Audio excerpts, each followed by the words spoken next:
Mineirão Atacarejo, mais perto, mais barato. Mas em todo romance, essas nuances de ter que tomar decisões, ter que partir para uma outra, ter que abandonar uma situação, é recorrente na nossa vida mesmo real, digamos assim. Num romance de ficção, você precisou de colocar outros personagens, inclusive da cartomante, sim, para poder dar essa aura para a gente poder deixar a imaginação fluir também. Eu quero saber desse processo, como que acontece a colocação desses personagens e suas profissões. Porque você podia ter colocado uma vidraceira, uma florista. Sim. Aonde que você consegue fazer o link? Vou pôr assim, porque isso vai dar um capítulo lá na frente, depois eu vou voltar. Como que funciona? Na verdade, eu não pude sair muito dos clichês, né? Eu procurei, assim, pegar o que eu sabia de literatura. Eu sou um leitor, né, compulsivo, né, adoro ler, né? Então, por exemplo, um livro Macabeia, né, onde uma consulta, ela descobre o destino dela, a vida dela. Então eu falei, vou pegar essa cena, legal, vou colocar. Só que eu vou colocar uns outros elementos. Então eu coloquei uns elementos engraçados, né, nessa cena. Por exemplo, essa cartomante, ela tinha um posto do cantor Roy Orbison no escritório dela. Então, assim, e ele tá lá na consulta, o que esse cara tá fazendo aqui? Então, no mínimo, ela confundiu o Roy Orbison com o Chico Xavier, né? Porque há uma semelhança fixa, né? Física. Uma semelhança física. Então, eu usei esses elementos, né? Então tem humor no livro. Tem humor, tem que ter humor, né? E tem que ter altos e baixos. O personagem Sandro, hora ele tá bem, hora ele tá mal, hora ele tá no buraco, né? Então... E ele tem amigo pra ajudar ele nesse momento. Ele tem amigo, que o amigo nem sempre ajuda também, sabe? Sabe aquele amigo que de vez em quando leva também pro buraco, né? Então... E o amigo dele é considerado, assim, o elemento de humor da trama, né?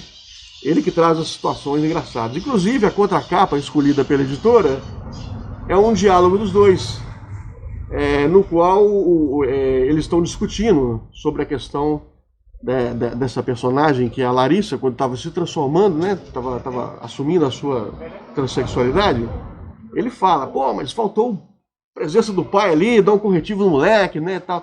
Aí eles tentam conversar, mas não há diálogo, sabe? Sabe aquelas coisas que um não cede e outro, né? Sei bem.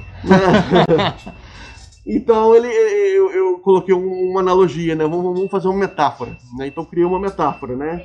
No caso, o Sandro fala de Deus, que ele está lá no seu laboratório criando as vidas humanas, né? Que ele tem uma sementinha sobre a mesa e que tem os tubos de ensaio com as almas das pessoas, né?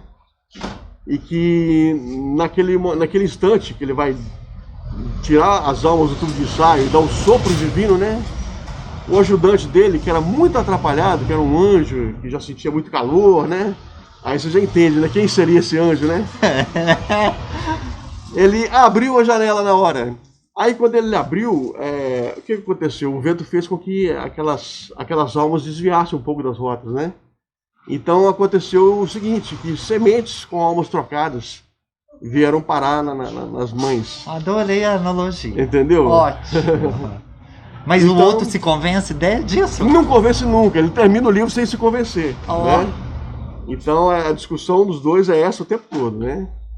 Ele não cede, mas também ele, no final ele não tipo assim, não participa, né, no final assim com seus palpites, né? Apenas faz uma brincadeira, né? Sabe aquela brincadeira, né? Aquela espetadinha no final, né? Ele dá uma alfinetadinha no final. É assim que termina? Aqui, mas eu queria entender o seguinte.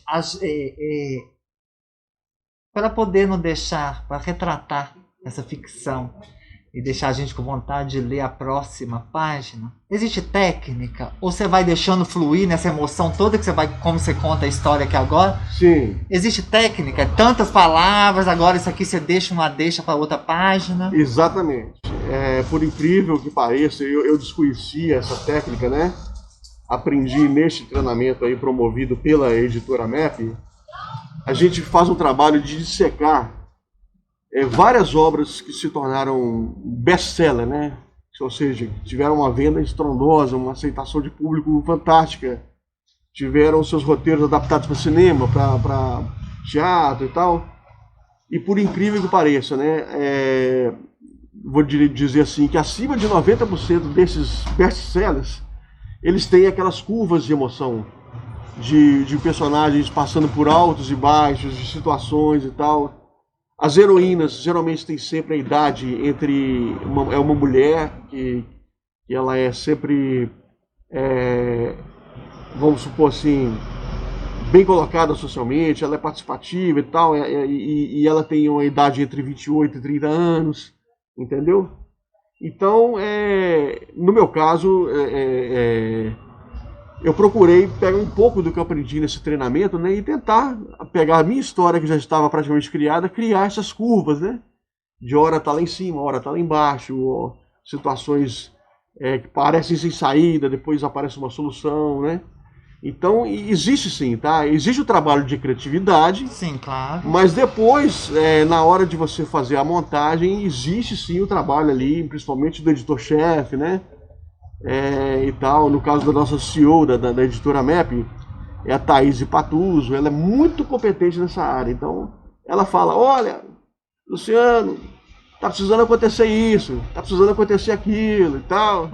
Mas ela é competente nessa área, mas não é uma linha tênue quando ela vai falar com o artista, o autor, que elemento que deve ter naquela página, não? Sim. Não interfere, você não sentiu pressionado?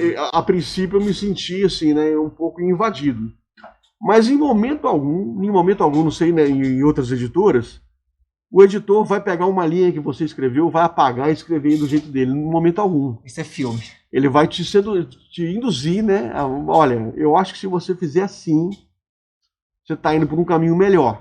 Induz sua linha de criatividade. Refaz esse parágrafo, refaz esse texto e tal. Quem sabe fazendo assim, nunca é uma coisa imposta, sempre sugerida. Entendi. E aí você vai acatando e também tudo é para um bem comum, né? Exatamente. Que as pessoas compreendam o escrito e também venda também, por que não?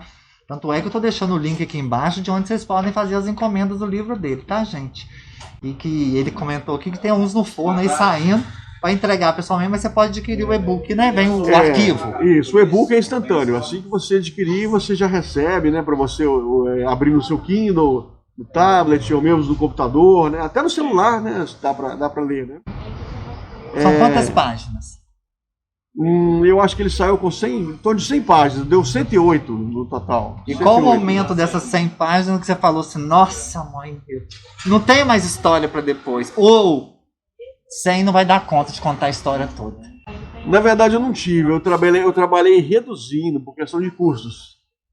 Se deixasse por mim, ele sairia com, sei lá, eu não conto páginas, eu conto palavras, né?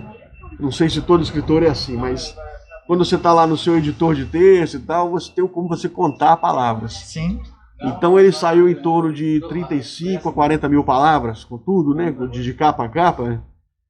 Então seria o tamanho de uma novela, né? Para você registrar lá na Biblioteca Nacional, seria o equivalente, o volume de uma novela. O volume de um romance tem entre 75 mil a 90 mil palavras. Era a minha intenção. Ah, sim. Mas como eu sou um autor iniciante e tal, eu falei assim, eu vou me perder no meio desse mar de informação, né? Corre o risco. Eu vou criar personagem que não vai ter link nenhum com nenhum outro. Vou deixar a história sem continuidade. Que a história toda tem que...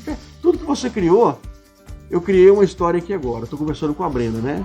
A Brenda não pode sumir da minha história. Eu tenho que encontrar com ela em alguma parte no final e ter um fechamento daquilo, né? Sim. Então tudo isso foi pensado, né? Mas o romance seu é começo, meio e fim, ou ele deixa um gostinho para vai ter o número 2? Esse negócio tem continuação.